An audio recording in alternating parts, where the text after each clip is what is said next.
नाज़रीन इकराम, programme Ramzan special के साथ आपका मेज़बान मोहम्मद शाकिर अख्तर हाज़िर खिदमत है और आपको सलाम अर्ज़ करता है।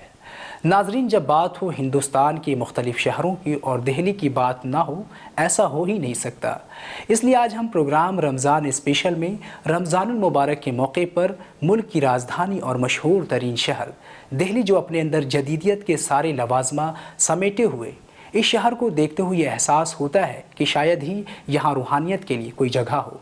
लेकिन जैसे ही रमज़ानुल मुबारक का महीना आता है तो यहाँ के लोगों के अंदर ज़हन फ़िक्रों में एक इनकलाब बर्पा हो जाता है और शायद यही वजह है कि इस ख़ास मौके पर मुल्क की तहज़ीब व मिल्लत और मोहब्बत के पैगाम को दुनिया के कोने कोने तक पहुँचाने के लिए चौधरी रतन सिंह की जानिब से इफ्तार की दावत दी गई। इस मौके पर दिल्ली की वज़ीर आला शीला दीक्षित और साथ ही मंगल कलश की MD जनाब संजय जैन और दीगर हस्तियों ने शिरकत की। तो आइए देखते हैं क्या कुछ खास रहा इस इफ्तार पार्टी में।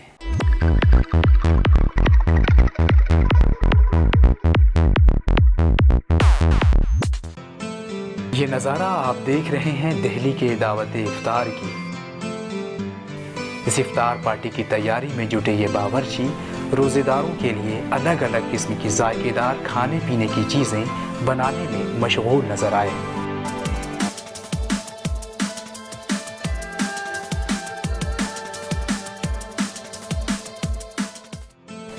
इसमें ख़ास बात यह रही कि इफ्तार पार्टी में मुसलमानों के अलावा अलग अलग मज़हबों के लोगों ने भी शिरकत की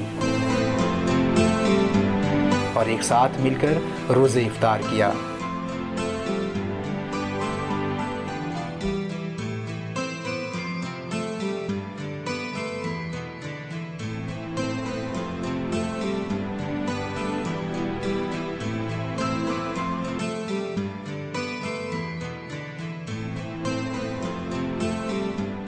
ये अच्छी बात है, सभी समाज के लोग मिल के एक दूसरे के साथ रोज़ा अफ्तार कर रहे हैं। ये एक अच्छा ये है, हम दिन भर रोज़ा रखते हैं। जो हमारे साथी रोज़ा नहीं भी रखते हैं, जो दूसरे बिरादरी के हैं, हम उनके साथ बैठ के क्या कहता है धर्म, रोज़ा क्यों रखना चाहिए, रोज़ा का क्यों आदेश दिया गया, रोज़ा में क्या क्या करना चाहिए, क्या क्या नहीं करना चाहिए, हम एक दूसरे के साथ बैठते हैं।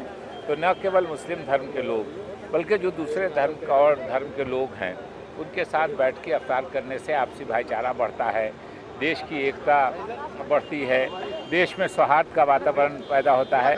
तो हम धार्मिक काम के साथ साथ जो सामाजिक काम है, और सभी धर्मों ने एक साथ मिल के रहने की बात की है। दुनिया का कोई धर्म नहीं है जो कहता है तुम लड़ाई करो आपस में, दुनिया का कोई धर्म नहीं है जो कहता है तुम गलत काम करो। तो धर्म लोगों को जोड़ता है। विभिन्न धर्म के लोग एक साथ बैठें, अगर विभिन्न समुदाय के लोग एक साथ बैठें तो बहुत से समस्याओं का समाधान हो जाएगा। और रोज़ा उसमें अफ्तार की जो का वक्त होता है, ये बहुत सी अच्छी बातें, एक तरह से जो गलतफहमी होती हैं, कुछ भरम होता है, साथ बैठने से वो दूर हो जाता है। इसलिए ये इस तरह का आयोजन होना चाहिए और ज़्यादा से ज़्यादा होना चाहिए।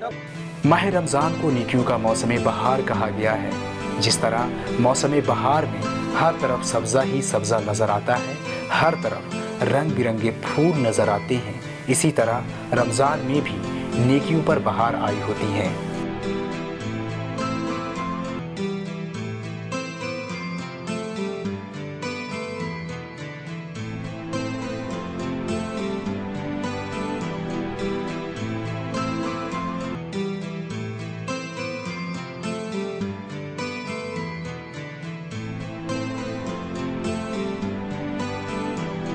जो शख्स आम दिनों में इबादतों से दूर होता है, वो भी रमज़ान में इबादत गुजार बन जाता है।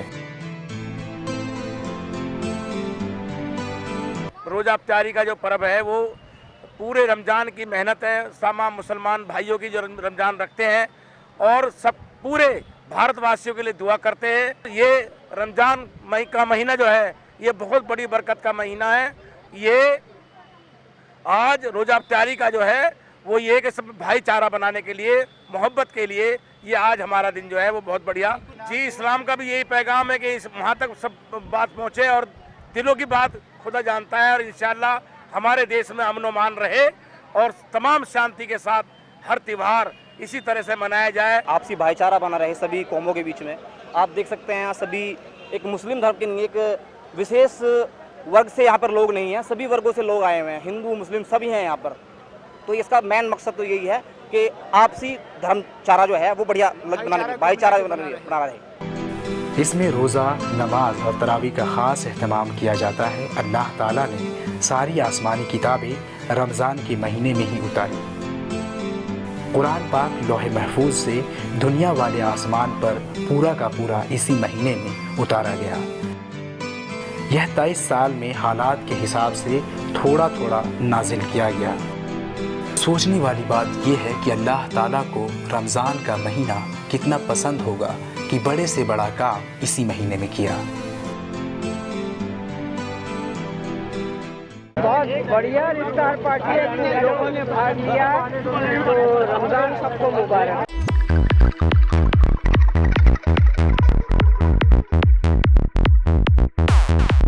इस्लाम और रोज़ा, इस्लाम मीन्स जो अपने ईमान पर पूरी तरीके से अडिग हैं वो मुसलमान कहलाता है। और उस ईमानदार, उस मजहबदार लोगों का सम्मान जो दूसरे लोग करते हैं, दूसरे मजहब करते हैं, यही हमारी संस्कृति है, यही हमें सिखाया गया है। मजहब नहीं सिखाता आपस में बैर रखना, और हमारा मजहब है, हमारी तहजीब है। जो आज यहाँ चौधरी रतन सिंह जी ने किया वो उनके ख़ानदान में, क्योंकि वो एक ख़ानदानी व्यक्ति हैं, उनके पिताजी ने उन्हें सिखाया है, फिर उनका वो आचरण रहा है कि जिस जगह हम रह रहे हैं उस जगह, इस क्षेत्र के सभी मजहब के लोगों का पहले हम सम्मान करें, तब अपने सम्मान की बात करें। ये महीना मुआशरे के गरीब और ज़रूरतमंद लोगों के साथ हमदर्दी का महीना है।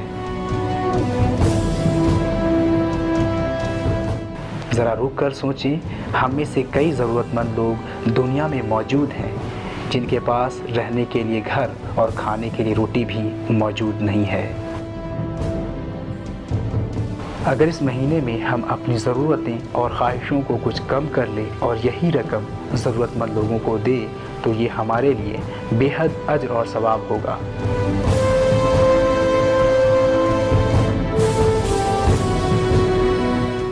क्योंकि इस महीने में की गई एक नेकी का अज्र 70 गुना बढ़ाकर अल्लाह की तरफ से दिया जाता है।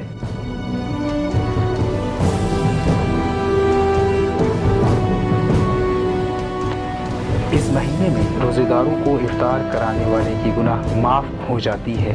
पैगंबर मोहम्मद सल्लल्लाहु अलैहि वसल्लम से आपके किसी सहाबी ने पूछा, अगर हम में से किसी के पास इतनी गुंजाइश ना हो, तो आपने जवाब फरमाया, एक खजूर या पानी ही इफ्तार करा दिया जाए तो भी इसका सवाब बराबर है।